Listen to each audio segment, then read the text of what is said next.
When we moved into Oakridge Estates 5 years ago, the massive oak tree in our backyard was the main reason I fell in love with the property.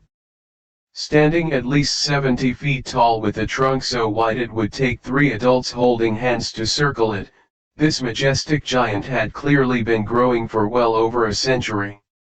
Its sprawling canopy provided perfect shade during sweltering summer afternoons, and the gentle rustling of its leaves became the soundtrack to countless family barbecues and lazy weekend mornings spent reading on our patio. My wife, Sarah, and I quickly learned from our neighbors that our oak wasn't just any tree, it was something of a neighborhood landmark. Old Mrs. Henderson next door told us the tree was already impressive when she moved in 50 years ago. Local kids had played beneath it for generations, and a small metal plaque embedded near its roots designated it as a heritage tree, protected under city ordinance due to its age, size, and ecological importance. We cherished that tree and took excellent care of it, having professional arborists check it annually to ensure its health and structural integrity. Every autumn, I dutifully raked up the leaves, turning them into rich compost for our vegetable garden. Rather than complaining about the work, the magnificent oak was part of our home's character, its silhouette against the sunset visible from blocks away, announcing our little corner of the neighborhood. Then, Beverly McMillan moved in across the street. Everyone in Oakridge Estates called her Beverly to her face, but she embodied the Karen stereotype so perfectly that neighbors quickly adopted the nickname behind her back. With her perpetually highlighted blonde bob, designer athleisure wear, and tendency to insert herself into everyone's business, Beverly wasted no time establishing herself as the self-appointed enforcer of her personal vision for our community. Within a month of moving in, Beverly had already filed complaints about the Millers' basketball hoop, the Chen's choice of exterior paint color, and the Davis family's weekend mariachi gatherings. She seemed determined to transform our relaxed, friendly neighborhood into something resembling a sterile country club community. "I've just been elected to the HOA board," she announced one Saturday morning, appearing uninvited at my door while I was enjoying coffee on the porch. Beverly handed me a freshly printed business card identifying her as Beverly McMillan, Homeowners Association president. The previous president had been a retired gentleman who mostly concerned himself with organizing the annual block party. I hadn't even known there was an election. "Congratulations," I replied, trying to sound enthusiastic while wondering what had prompted this early weekend visit. Beverly didn't waste time on pleasantries. "I wanted to discuss your tree situation," she said, gesturing dismissively toward my beloved oak. "Several homeowners have expressed concerns about how it affects property values." I nearly choked on my coffee. "My oak tree? It's healthy, well-maintained, and literally older than anyone living in this neighborhood. What concerns could possibly exist?" Beverly sighed as if explaining something to a child. "It drops leaves on neighboring properties, the roots could potentially damage sidewalks, and frankly, it blocks the mountain view for several homeowners." She pulled out a folder from her designer tote bag. "I've taken the liberty of researching removal services. The HOA would be willing to split the cost with you." I set my coffee down carefully, taking a deep breath to maintain my composure. "Beverly, I appreciate your proactive approach to your new role, but that tree is staying. It's registered as a heritage tree with the city, which means it's protected. Removing it would require special permits that aren't granted unless the tree is diseased or dangerous, neither of which applies here." Beverly's smile tightened. "Well, those regulations can be navigated with the right approach. I've worked with city officials before." The implied suggestion that she had connections who could bypass environmental protections made my skin crawl. "Besides, As HOA president, I have significant latitude in determining what constitutes a neighborhood nuisance. Not with heritage trees, you don't, I countered, pulling out my phone to show her the city ordinance I'd bookmarked when we first purchased the property.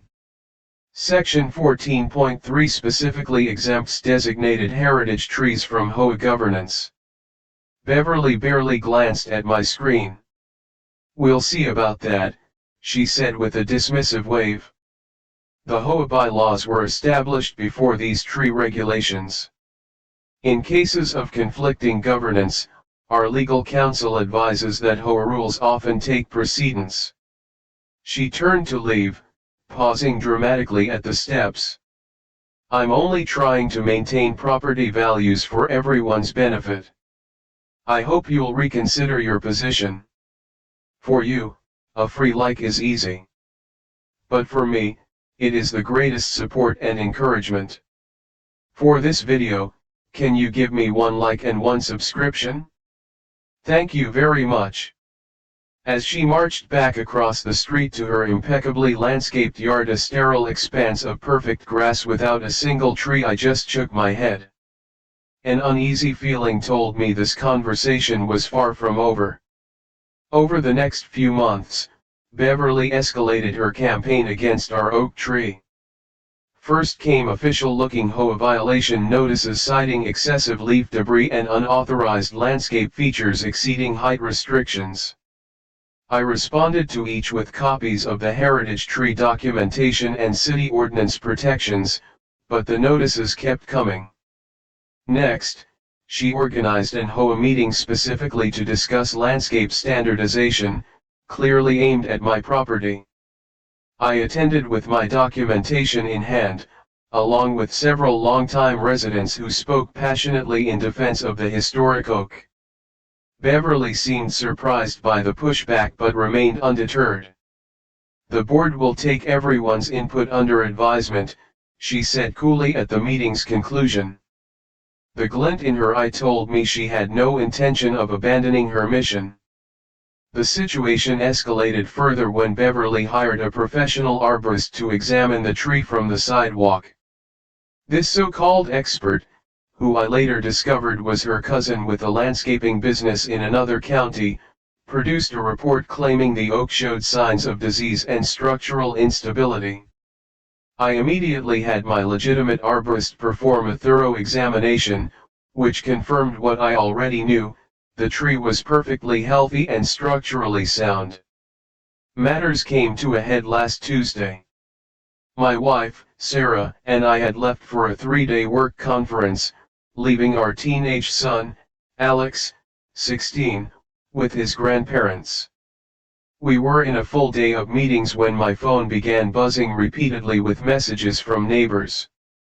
"Someone's cutting down your oak tree," texted Mrs. Henderson. "There's a crew in your yard right now with chainsaws." I immediately tried calling home, but no one answered. Then I called Mrs. Henderson, who confirmed that a tree removal service was actively working on my oak, supervised by none other than Beverly herself. "Call the police," I urged Mrs. Henderson. "That tree removal is illegal. We don't have permits and never authorized any work." I immediately left the conference, calling both the police and the city arborist's office, while Sarah booked us on the next flight home. According to multiple neighbors who witnessed the chaos that followed, Beverly had presented the tree removal company with what appeared to be legitimate permits and authorization forms, complete with forged signatures that resembled mine. She claimed to be acting as the authorized HOA representative with homeowner consent. When the police arrived, Beverly confidently presented her documentation. "I'm the HOA president, handling this removal at the owner's request," she reportedly told the responding officers. "They've recognized the liability issues with this dangerous tree and signed off on its removal while they're away." Fortunately, our neighbor Bill, a retired attorney, had hurried over when he saw the commotion. "I know for a fact the owners cherish this tree and would never approve its removal," he told police. "And I'm familiar with their signatures, these don't match." The officers instructed the tree crew to stop work immediately while they sorted out the situation.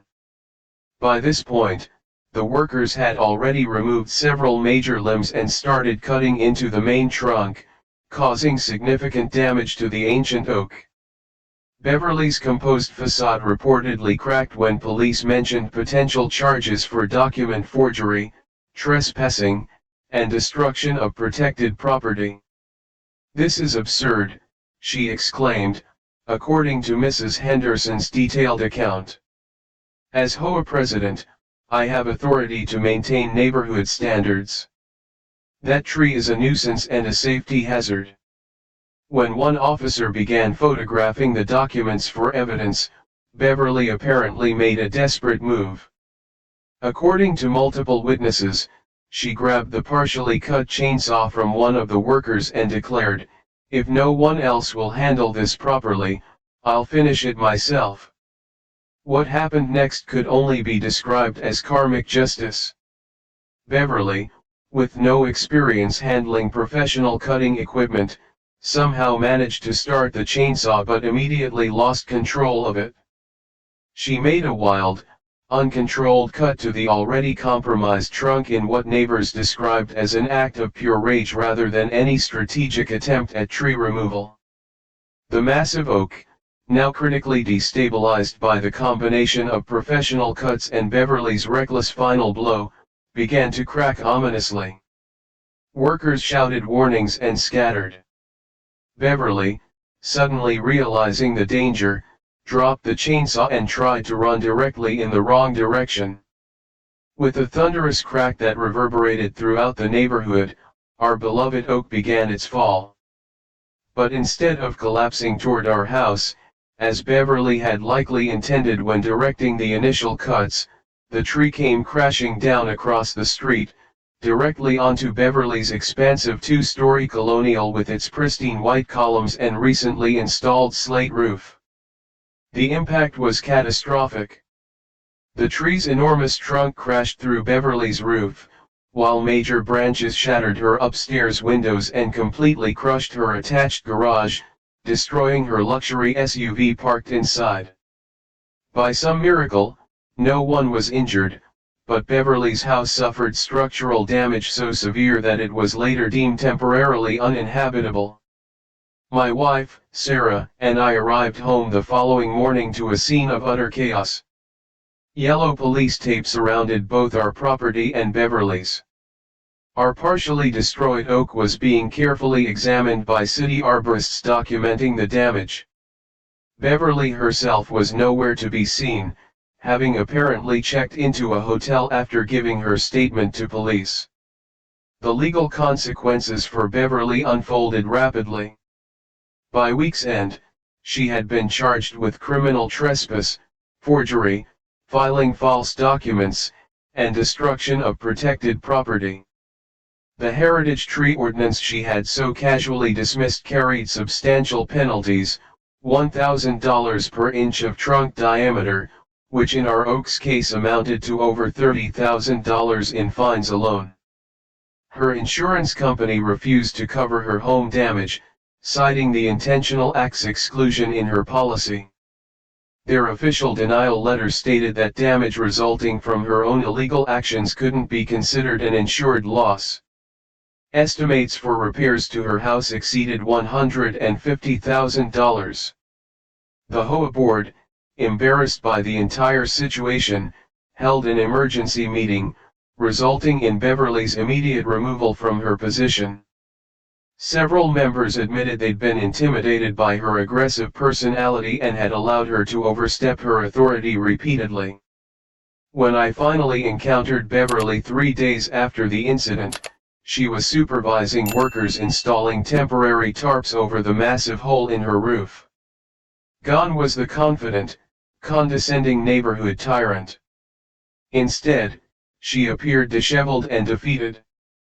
"You did this to yourself," I said quietly, still mourning my severely damaged tree, which arborists had determined couldn't be saved. All you had to do was respect the law and your neighbor's property. Beverly turned to me, her expression a mixture of anger and desperation. Do you have any idea what this is costing me? I'm facing criminal charges, my house is destroyed, insurance won't cover anything, and my reputation is ruined. You should have thought about the consequences before cutting down a protected tree that didn't belong to you, I replied. Beverly's face contorted with indignation. It was just a tree. A messy, oversized, property value diminishing tree. At that moment, as if on cue, a large section of her damaged roof groaned and collapsed inward, sending workers scrambling and showering her imported luxury car with splintered wood and roofing materials. Beverly let out a wail of despair, watching helplessly as the costs of her entitled crusade literally came crashing down around her.